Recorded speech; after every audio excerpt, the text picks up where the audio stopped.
Have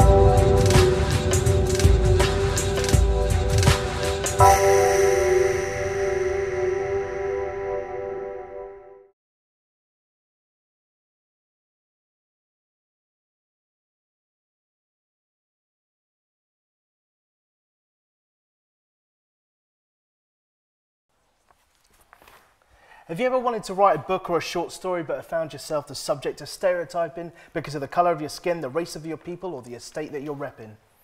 Well, I'm going to teach you today about rising above that and write whatever you damn well want to, taking it to publishers and saying, blood, this works, and getting your wordage on road. And by on road, I mean a high street chain like Waterstones, or if you know middle class people, an independent bookshop. Together we can do it. Who's with me? Yeah. Yes! There was a pregnant pause there and I was worried. Whew. I bet you sat in a room with a manuscript between you and the man, who is the man as well as a man or maybe a woman. And they've said to you, hey Venkatesh, hey Mohammed, this book's too niche. We don't know what to do with it. But you're a great writer. We love what you do. We just don't know what to do with it. Have you had this very specific situation happen to you? Where you've come to the right place? Have you been the victim of small-minded bad-mindedness in book publishing? Yeah. Well, you've come to the right place. Do you read? Yes. Well, you've come to the right place. Did you have tickets for this event? No. Yes. Well, you've definitely come to the right place then.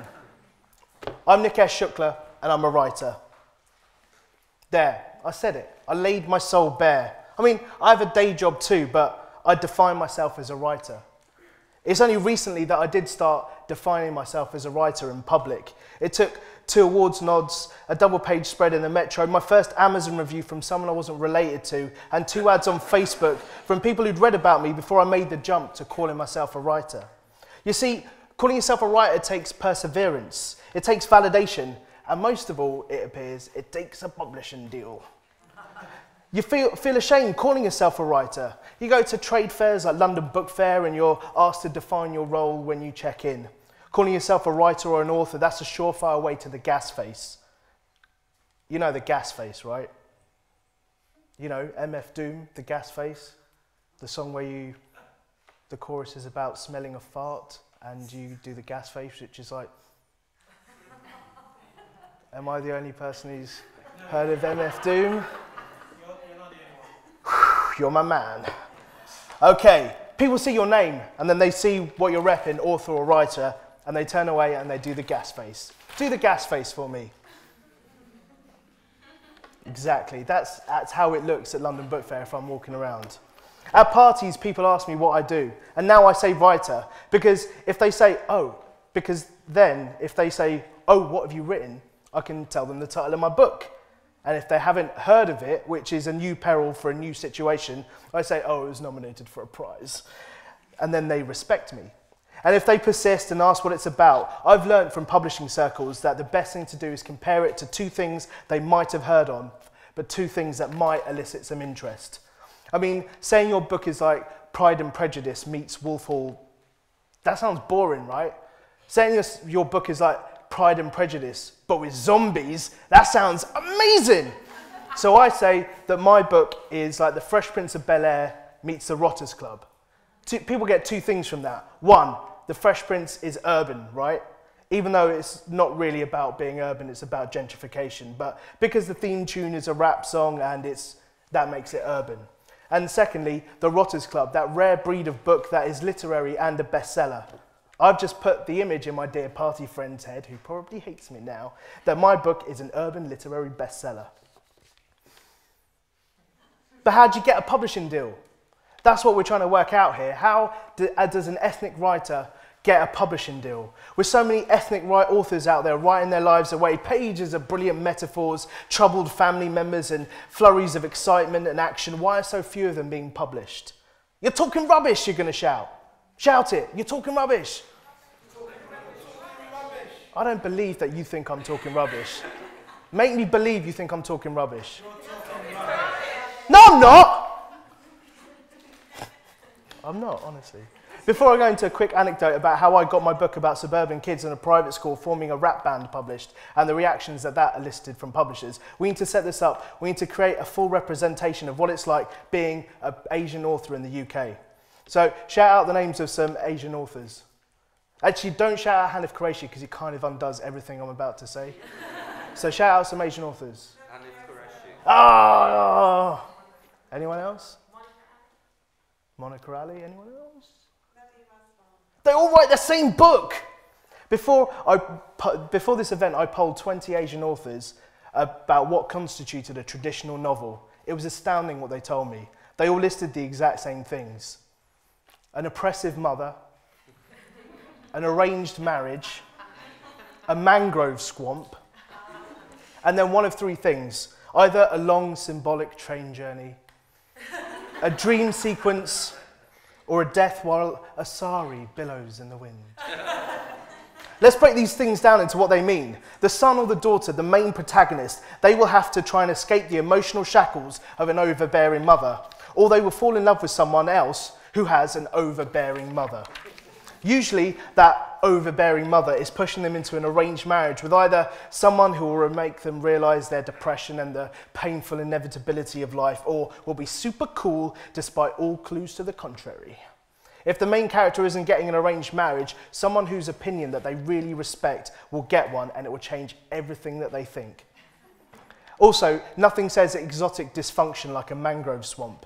It's the Indian equivalent of that lake or river or hill that is a metaphor for everything that is wrong or right with the protagonist's life and the direction that they should be flowing in. This piece of metaphor geography should always loom large. And then there's the thing that's going to change the protagonist's mind, make them see where they've been going wrong, signal a desire for a change in their life. It'll either happen on a long symbolic chain journey, in a dream sequence, or during a death where a sari billows in the wind. This is the life of the Indian author. So here are some comments that I had about my book, which, you know, for the record, has been nominated for 2 major awards, has been almost universally appraised, and was nearly optioned by Ridley Scott. It's true, I sat in his office. They told me nice things about my book while I stared at the gun from Blade Runner mounted on the wall. Who needs internet pornography after that experience? Here are some comments. I just don't feel like these characters are authentically Asian. No one would believe an Asian would do these things. Can't they just be white? And I'm surprised at the lack of arranged marriages. Can you work on it? How offensive, right? How offensive to be pigeoned in such a way. But how would you get beyond that? So you can write something true to you, but also something that is true to what publishers tell you that people want to read. I mean, don't forget that you're in a business, and that business needs to pay for itself. It won't willfully put out books to bomb. It will put out books so that things can sell. But it doesn't think that books by ethnic authors can sell unless they subscribe to our key performance indicators, Arranged Marriage, Press I mean, would you buy a detective story by Rajinder Malali if there was another detective story by a white author? It's the Midsummer Murders conundrum. We want our art to reflect what is tangible to us about our world. Every character in books, television, films, unfortunately, is white unless they're called on to do something ethnic.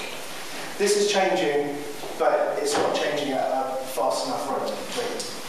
One editor from a well-known wizarding publishing company emailed me back the following response once to a manuscript. I love your writing. It fizzes with verve and electricity, but a book about rappers, I'm not sure. Can you see yourself applying that verve and electricity to a book about a rural detective?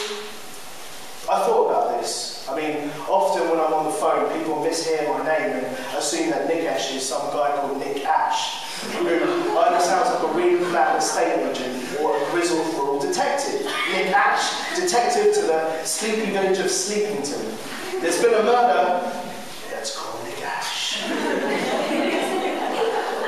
Oh, but we can't. He's drunk in the pub. I did consider it because I really wanted to be published, and it started to outweigh actually wanting to write after a while. I mean, I come from a family where writing isn't really respected. I've been nominated for 2 major awards, and I've had my first intro. But the thing that my family understands that whenever I'm on the BBC, they understand that, that's fine. The BBC is fine, but everything else, they don't really get it. So my currency amongst my own people is quite low. Maybe writing a bestseller would be the thing to do to convince them about me making a go of it.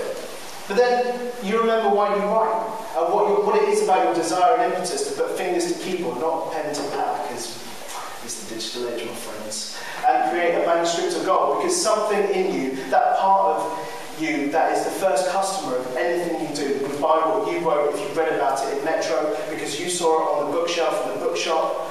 You are your own first customer, and I have no interest in rural detectives. Urban detectives maybe, but Nikesh isn't a very good name for an urban detective. So getting what you want to write published, how does that happen? Well, you've got to convince publishers that you're worth backing. If you've written a book set in a landscape they don't understand, the literary worth of it isn't considered. 8% of the UK is not white. 45% of that population live in London, where the majority of publishing takes place.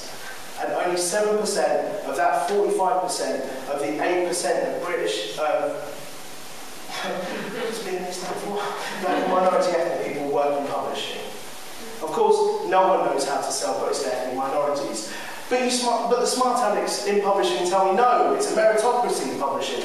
We take the best people for the job. People aren't applying for these jobs. That's not true. I know for a fact that's not true, given how many of my friends have tried to get jobs in publishing. A meritocracy is when people try and make, it's for people trying to make their way up. A meritocracy for people trying to make their way into a career firstly relies on how they come across on paper, and then it relies on how they come across in interviews.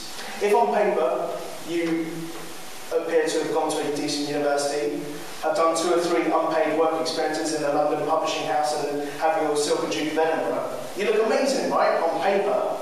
If on paper you may not have had the opportunities available and can't reflect your smart manner, perceptiveness and ability in spite of the lack of support by parents or the education system pushing you to something more vocational, or can't afford to work for free because you provide for the household as well as mum and dad, I know who on paper I would probably call in for an interview.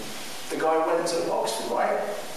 This precious idea of the meritocracy that publishing holds on to so dearly, scolding people like me for making them feel guilty for being white and middle class and liberal and therefore not a racist, to which I reply, I didn't say you were racist, I just think the system is unfairly weighted towards class and race, but you can't help but perpetuate that, exercising the conventions of the meritocracy. So this precious idea of meritocracy,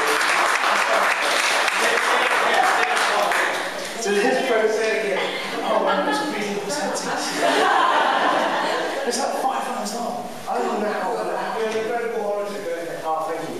This precious idea of a meritocracy, I should deliver this like an orator. This precious idea of a meritocracy that publishing holds on to so dearly, scolding people like me for making them feel guilty for being white and middle class and liberal and therefore not a racist, to which I reply, I didn't say you're a racist, I think the system is unfairly weighted towards class and race, and you can't help but perpetuate that, exercising the conventions of a meritocracy. So this precious idea of a meritocracy that publishing holds on to so dearly, I say, fix up, look sharp. Fix up, look sharp. That's how it is. If you're so scared of the death of the books, you need an industry-wide change of direction that's more open, more fair, less fusty. Less stuck in outdated ideologies that don't work because you're turning away the future. You're turning away opportunity. And most importantly, you're turning away people who can sell books to people other than people like you. You're there. You have that job. You fulfill the role of selling books to people like you, getting that review in the Times Literary Supplement, getting a panel event at the London Review of Books. Let these young kids, these diverse kids, take your books into communities you've never heard of and actually sell you some books. Suddenly, the death of books doesn't seem like such a sure thing. If publishing is dying, it's because a certain culture in publishing is dying. And until that does, I have to write again and again about my oppressive mother. She was quite oppressive. A writer friend of mine told me that it's not the editors who choose what books to put out anymore. It's the sales teams and the PR teams. The question becomes, can we sell this? Do we have the ability to sell this? Do we understand this enough to sell this? It's never, how do we sell this and who should we sell it to? In publishing, the goal is still selling as many copies as possible to a generic audience of potential readers, something that is catch-all. This is how music used to operate, and look how it went for them, before the internet came and changed everything. With music, PR people quickly realised that there were tribes online, tribes of fans. It wasn't about selling blanket units of 1 million copies. It was about going to specific niches and tribes and selling to them in a way that they understood. Find the websites that cater to a barrage of niche interests and sell books there. Build the audiences on social media. Use the internet for good. Give away exclusive content. Give back to the fans so that they're given enough for free that they feel more ownership in owning the paid product. In the advent of book bloggers and book Twitterers setting the taste for readers everywhere, things are changing, but it needs to be a bigger change. Ethnic local presses are healthy, one of the few places where print still seems to be in demand. Ethnic blogs, community events and libraries still have a huge cachet in ethnic communities. These may not be sexy, but they sell copies. I got my book published through an awareness of my work at live events. I put together a set that showcased my book, the words and their potential for comedy. Comedy works live. Ignore this talk isn't a very good example of that. But comedy works. I took my work on the road and eventually led to a publisher. A publisher that wasn't afraid to put out a book and one that could see the value in selling books out of a box, old school, rather than through conventional means. Make people come to your events, rock their world and watch them buy books. So you want to be an ethnic author after all that, after all those things are stacked up against you. Well, here's a tip from me, not that I know anything, but if there's one thing I do know, write whatever you want. Own that. Don't feel like you have to write about identity or even arranged marriages. Have faith you can sell books, because your imagination and your ideas are just as valid as mine and Helen Kurishi's. If there's one thing you can take away from this talk, it's don't listen to anyone else's shit. People will give you... Am I allowed to swear, by the way? Sorry. People will give you reasons why they can't see your book selling. That's just bet hedging. Think carefully about how your book would be sold. Do the work for the publishers. Tell them how to sell your book. It involves being more than an author. It involves being a marketeer, being a social networker, having a few press contacts to get the ball rolling, hitting up local press, all that stuff, and that's how you start. Most books have an audience.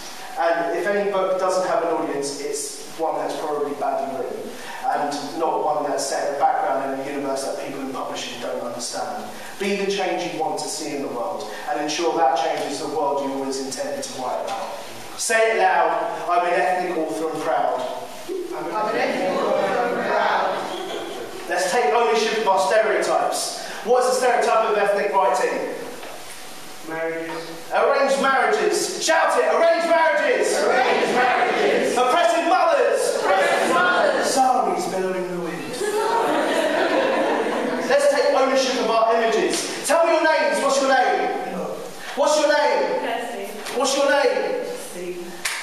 Thank you. I just wanted to know some people's names. People I kind of recognised. I thought this is a good place to ask him.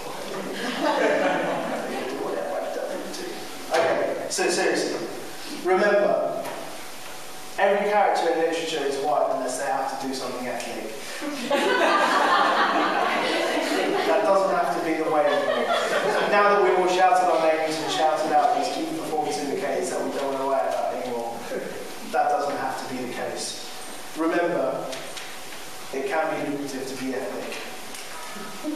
But remember, write exactly the book that you want to see on the bookshelf, the one that you would pick up and buy, because if you buy it and you represent the opinions of 10 people from your ends, 100 people from your community, 1,000 people from your county or city, 10,000 people from your country, the numbers, arbitrary as they may be, add up in theory.